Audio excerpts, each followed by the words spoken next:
Weekly Sense, Carl. I'm in New York City. Sorry for the blurred background with the logo on it, but you don't really want to see the view that I've got here. How are you doing?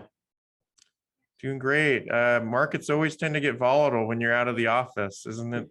It's just that way. A client once told me, Andrew, you wish you had that power. And I always believed her when she said that. I wish I did. I can't control it, but I did want to jump in, do Weekly Sense while I'm away from the city that never sleeps here in New York. And there's some things that we wanted to go over. You released the new Carl's Desk just recently. I thought it was a fantastic piece. And I know sometimes they can get a little lengthy, so we wanted to do a little bit of a recap of what that was in a video format for Weekly Sense this week. But what I wanted to kick off with was retail earnings. So I'm going to pull up a quick chart of some of the biggest stocks in retail. Now, this doesn't include Costco, which reports next week, but you can see here, this is Target, Walmart, and Dollar Tree all getting completely smoked this week on their earnings. Now, it didn't seem like it was a revenue problem for a lot of these companies. It was more of an earnings problem. But I did read that the drop in Walmart, which was the largest drop since 1987, great year, by the way, 1987, but the largest drop since 1987, single day drop. And you can see the obliteration of these charts that we've got on the screen with Dollar Tree down 15%, Walmart down 19%, and Target faring the worst, down almost 30% in the last 5 days. Talk to me a little bit about what happened in these earnings. Does it reflect where the consumers are right now, and just the overall arching thought process on the retail consumer? I don't think it says much about where consumers are right now. There's a little bit of consumer shifting going on away from the more discretionary goods, but revenue was basically good in the quarters reported. It was really more of an earnings problem as logistics expenses are going up. Right. It's just, yeah. Fuel expenses have gone up, so it's just costing a lot more for big box retailers moving big, heavy, cheaper goods around.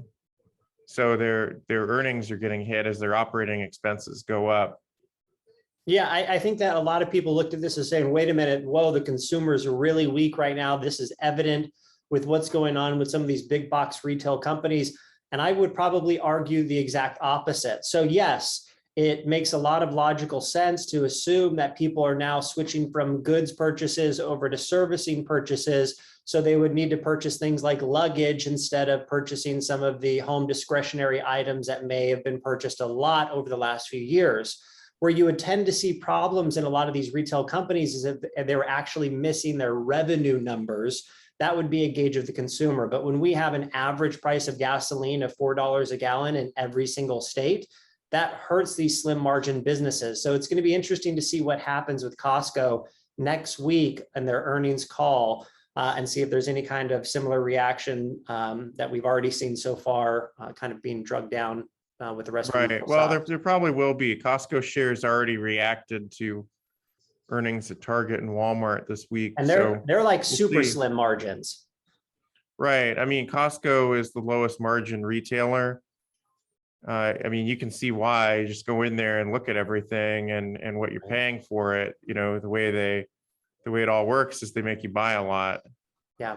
Well, the major reason that was just some news that I wanted to point out, because those are some, high level names that everybody recognizes. But the major reason I wanted to have Weekly Sense today and come in and shoot it today was because we just put out a piece from Carl's desk about is there a recession? Are we in a recession? And your view and our firm's view is probably not. And why that's important is because that dictates what we want to be doing with portfolios, at least in the near term. Obviously, we're long-term investors, we're investing for the long term, but what happens in the near term can make fundamental shifts of what we're doing in the portfolio. So are we in a recession now? Probably not. Why is that, Carl? Well, all the key indicators that we look at on that are not pointing in that direction yet. And a lot of people complain about consumer sentiment being so bad out there. But if you go back and you look at historical consumer sentiment, often it's bad in a recession, and that's a coincident indicator, but it's not a cause of it. And there have been times in the past when consumer sentiment has been quite bad, but we haven't been in a recession.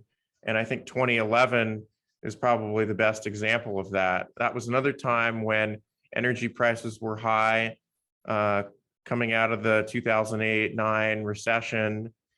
And there was a lot going on in the world. There was a European debt crisis. The US lost its AAA credit rating. There was volatility in markets. And people didn't feel good. But that's not necessarily what causes recessions. I mean, small shifts in consumer behavior don't really cause the economy to slow down or expand a lot either. So, the main things that we look at right now, and you can kind of see this when you look at corporate earnings, which are generally pretty good, even though guidance has been a little bit mixed.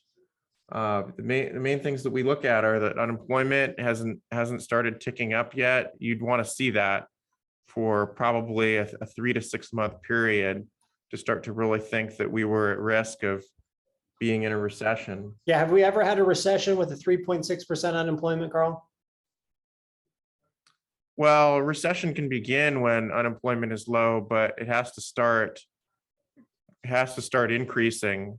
Right. And you don't generally get, you get top peaks in business cycles when unemployment is at a trough, but you often don't get the recession starting until you've had unemployment start to go up for at least a few months. So that's something that we'll be closely watching for any few month trend in the upward direction.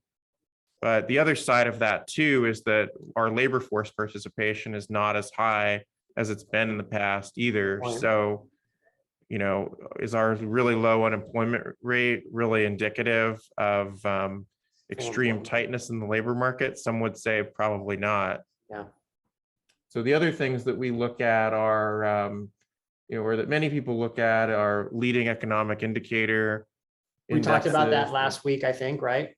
Yeah, we talked about that a little bit last week. The conference board does one. And what you saw was that before every recession in the past 20 years on the chart we showed, at least 3 to 6 months before the recession starts, the leading economic indicators are starting to roll over. And there are other summaries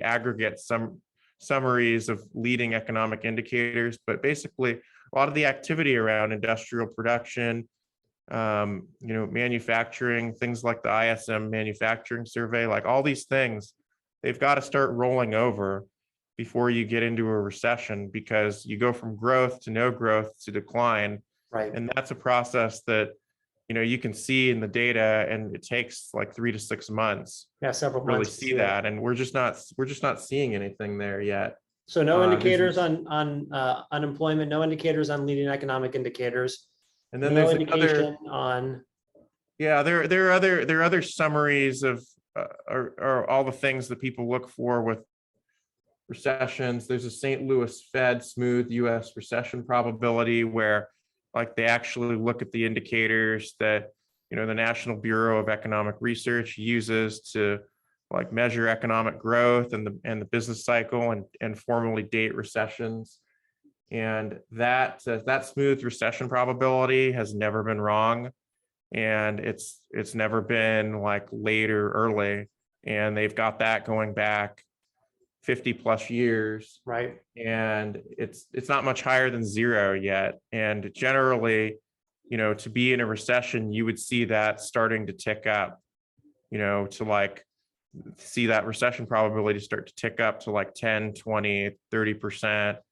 And often, it's not above 50 until you're actually or more until you're actually in one. So that's another thing that takes a 3 to 6 month time period to start to materialize. So we're just not seeing anything yet, as bad as people feel and as bad as this correction feels to everyone. And to get back onto the point before we move on to the next topic of consumer sentiment, those low points in consumer sentiment, they coincidentally seem to be great buying opportunities if you look out over a 3 or 5 year time period, whether that was 2011, whether that was March of 2009, whether it was April of 2020.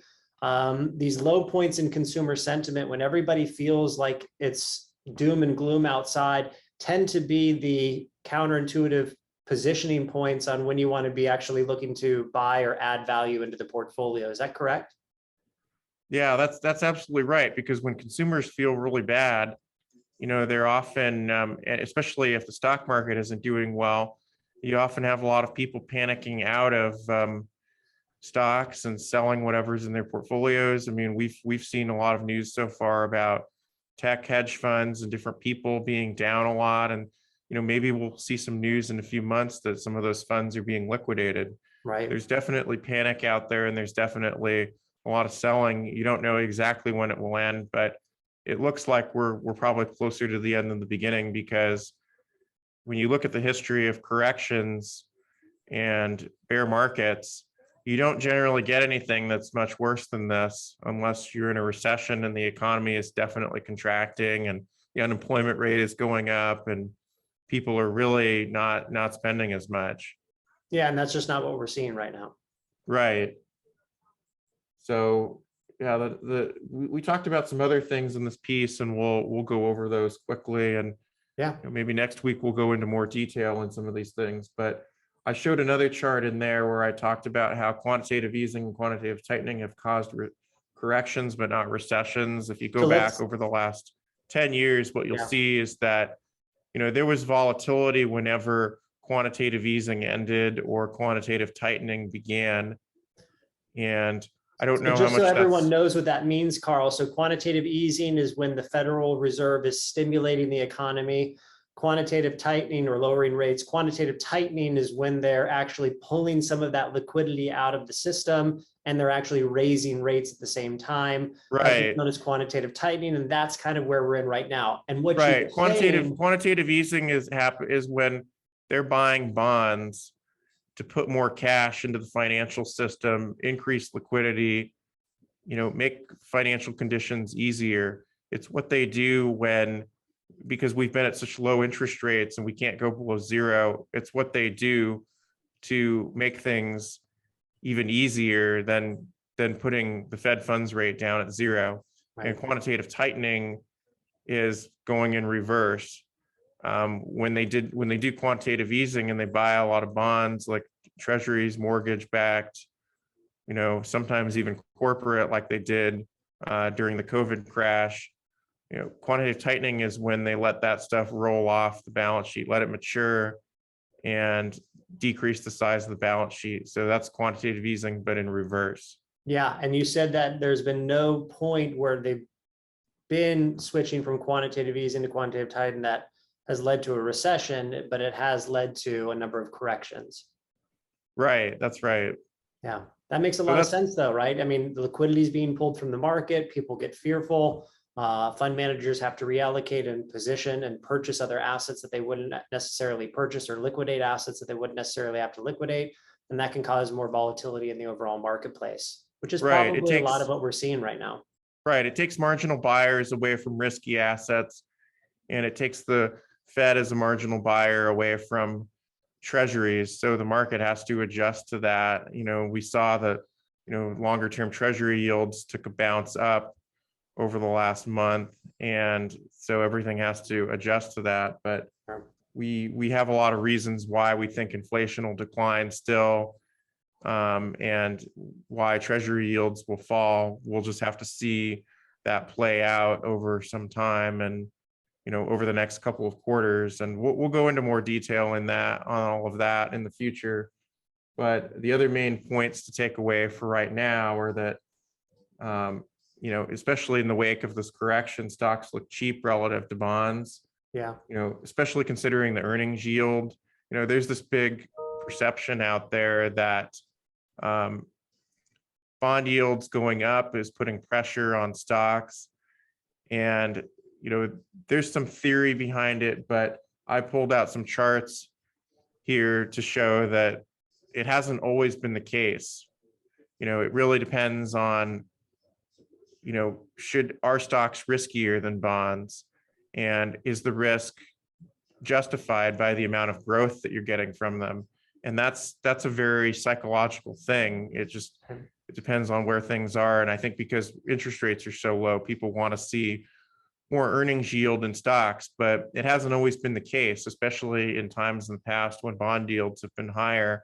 Often stocks have traded with the same kind of earnings yield as the yield on bonds, or sometimes even with a lower earnings yield than the yield on bonds if people thought there was a lot of growth from stocks. So that's something that changes over time, and there's clearly not a right answer to that. So the whole market right now is operating on that assumption that stocks need to trade at a higher earnings yield than the yield that you get on bonds. And I'm just looking at the history on that and challenging that a little bit. But assuming that remains the case, sure, if inflation remains elevated or doesn't decline as quickly as we expect it to, and bond yields stay up or they go higher, sure, that could put more pressure on stocks, but it doesn't necessarily have to be. We're getting to a point. We're getting to a point in a lot of fantastic companies that are actually trading at extremely large discounts to just even recent history. And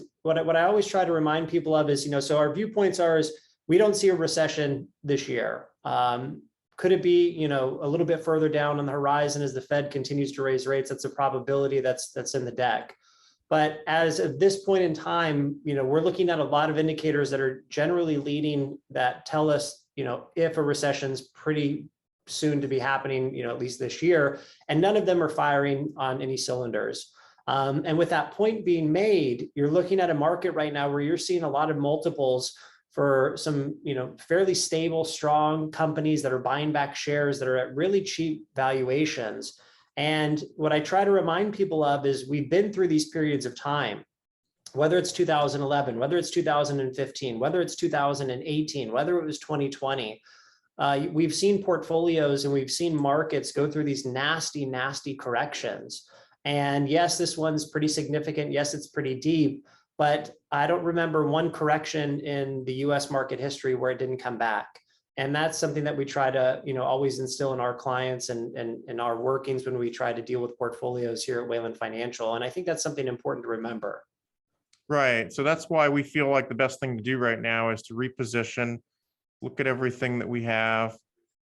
And there's so many companies out there that that are much cheaper now. They're continuing to grow. Earnings have continued to be good. And, if they've got good cash flow, they're able to buy back a lot of shares now, and they're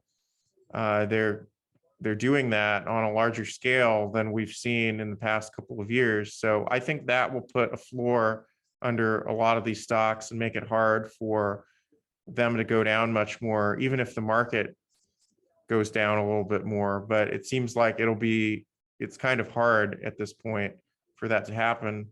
And then also, we think treasury yields will probably be peaking. We may have seen the peak in treasury yields already. There's been enough damage out there in markets that treasuries are starting to act well. The yields are starting to fall a bit, and we could easily see a little more of that, but it's something that we want to confirm over the next couple of months. So those are the things that we're thinking about right now.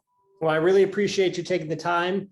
I know you put a lot of work and a lot of effort into those Carl Desk pieces. This one was absolutely fantastic. If you haven't had a chance to read it, just shoot us an email. We'll send you out a copy of that Carl's Desk for your for you to be able to read through it all in detail. We try to summarize the major points today. But again, if you guys have any questions, shoot us an email at info@Wayland Financial or give us a call at 702-878-3900. I appreciate the time today, Carl. All right. Well, thank you, Andrew. Thanks for taking time out of your vacation, and I hope you can get some sleep and the markets settle down here. Right. Like I said, I can't control it. All we can do is make good decisions. Talk to you soon. Okay. Talk to you soon. Bye. Bye.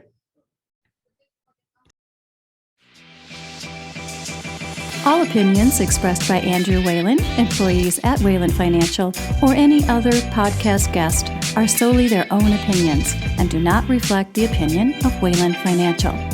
Wayland Financial is a registered investment advisor. This podcast is for information purposes only and should not be relied upon for investment decisions. Clients of Wayland Financial may maintain positions in the securities discussed in this podcast.